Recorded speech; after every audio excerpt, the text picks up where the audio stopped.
जिन्हें बजरंगबली पसंद नहीं है, उन्हें जो पसंद है वहां जाए।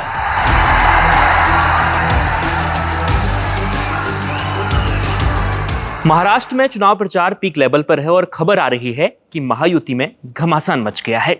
बीजेपी के सहयोगी पार्टी ने योगी आदित्यनाथ के नारे के खिलाफ मोर्चा खोल दिया है, इस प्रकार की खबरें आ रही हैं। तो क्या अजीत पवार की एनसीपी महायुति से अलग हो रही है? महाराष्ट्र विधानसभा चुनाव के बीच मचे इस घमासान के बारे में आपको बताएंगे और आपको बताते हैं कि इससे महायुति को कितना नुकसान हो रहा है, क्या महायुति बिखर जाएगी, ये तमाम चीजें हम आपको बताने जा रहे हैं। तो बीजेपी के सबसे हार्डकोर हिंदू नेता योगी आदित्यनाथ ने हरियाणा चुनाव में नारा दिया था, बटेंगे तो कटेंगे।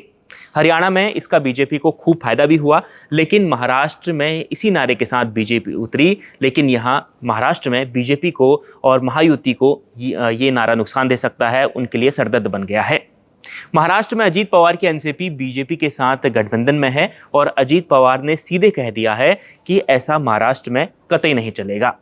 अजीत पवार ने क्या कहा आपको बताते हैं। तो अजीत पवार ने आज सीधे सीधे कह दिया है कि महाराष्ट्र में बाहर के लोग आकर ऐसे विचार बोल जाते हैं, दूसरे राज्यों के बीजेपी सीएम तय करें कि उन्हें क्या बोलना है। महाराष्ट्र शिवाजी, अंबेडकर, शाहू जी महाराज की धरती है।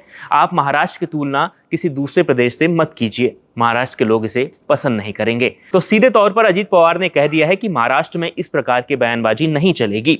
इसके बाद जैसे ये मुद्दा पब्लिक हुआ तो कांग्रेस और महाविकास अघाड़ी ने इस मुद्दे को भुनाने में कोई भी कसर नहीं छोड़ी। कांग्रेस ने सीधे सीधे आज सुबह अपने सोशल मीडिया प्लेटफॉर्म पर इसे लेकर एक बयान साझा किया। कांग्रेस ने कहा, अजीत पवार भाजपा को अपनी सीमा में रहने की नसीहत दे रहे हैं। अजीत पवार को लग गया है कि महाराष्ट्र में महाविकास अघाड़ी की सरकार सत्ता में आने वाली है, इसलिए वैसा बोल रहे हैं। आपको बता दें कि महाराष्ट्र में बीजेपी 148 सीटों पर चुनाव लड़ रही है, शिंदे की शिवसेना 85 सीटों पर चुनाव लड़ रही है और अजीत पवार की एनसीपी 51 सीटों पर चुनाव लड़ रही है। बीजेपी के स्टार प्रचारकों ने महाराष्ट्र में पूरी ताकत झोंक दी है।